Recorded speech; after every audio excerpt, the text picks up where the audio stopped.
हमारा पसु नहीं हरा तू झूठे शक करेला कि हमारा पसु नहीं हरा तू झूठे शक करेला। अपनी गर्लफ्रेंड का नाम बताइए। कि जहिया रूसी तहिया दिलवा में जखम दी आनाम धैले बिया खुशी उहे गम दी। पहले पहले आप अपनी गर्लफ्रेंड का नाम बताइए, आपके लिए एक लाइन गाऊंगी। मेरी गर्लफ्रेंड है ही नहीं। कोई जो होने वाली हो अभी हुई नहीं है? नहीं है ही नहीं है। अच्छा कोई बात। हमारा पसु नहीं हरा तू झूठे शक करेला कि हम कर प्यार तक जरेला तू तो खुशियां मरेला। हम कर प्यार तक जरेला हम कर प्यार तक जरेला तू तो खुशियां मरेला। अच्छा चलत रहे के रुकेंगे नहीं। लड़के लोग पूछेला कि बिहार के लड़का के अगर हम छोड़ देंगे तो यहाँ से सीधे यहाँ आ जाएंगे वो, लेकिन अब तोरा चलते न जिंदगी तबाह करेंगे, तोरा चलते न जिंदगी तबाह करेंगे। जानती हो काहे?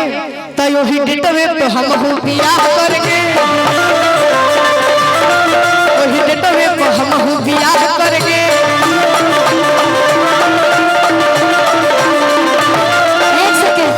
अच्छा आप ही लोग बताइए जितने हमारे यूट्यूबर कि पिया वो भी जरूरी है, अरे यार वो भी जरूरी है कि जरूरी है मजबूरी है, दोनों की प्यार अधूरी है।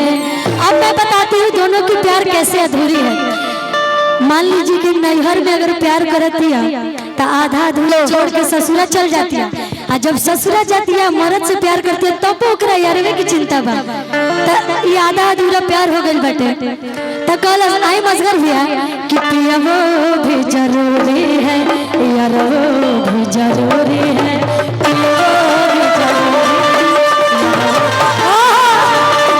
पिया वो भी जरूरी है।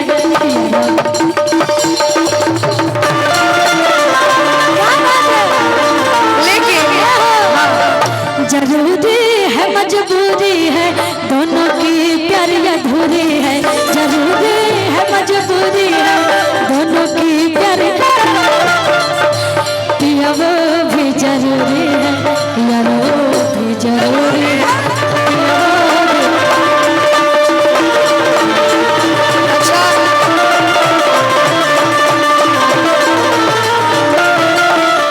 कि पिया वो भी जरूरी है, यार वो भी जरूरी है। ओ छाने छाने बदले तहरो मिजाज रनिया, धोखेबाज रनिया, उड़नबाज रनिया। कहना है कैसे? छाने छाने बदले, छाने छाने बदले तहरो मिजाज रनिया, धोखेबाज रनिया, उड़नबाज रनिया। छाने छाने तहरा बोला तो न लागता लाज रनिया, तहरा बोला तो न लागता लाज रनिया। और चाचा जी आप अकेले डांस कर रहे हैं, अच्छा नहीं लग रहा है, उधर जाइए आपकी प्रिय है तो।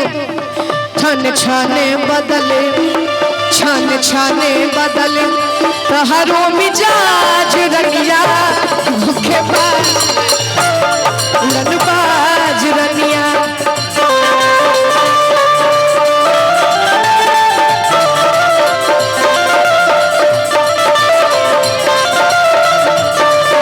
तू तो भइल बड़ा, तू तो भइल बड़ा एकदम दारूबाज रजऊ, धोखेबाज रजऊ, उड़नबाज रजऊ।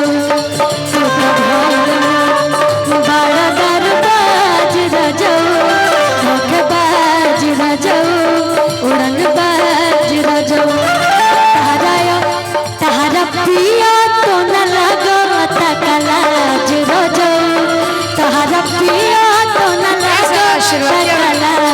रजल तू तो होई गइल बड़ा दारूबाज रजल।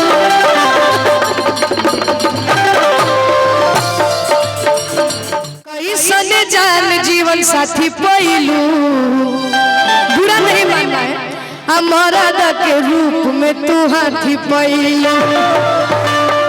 तो कैसन जान जीवन साथी पैलू, कैसन जान जीवन साथी पैलू, मरद के रूप में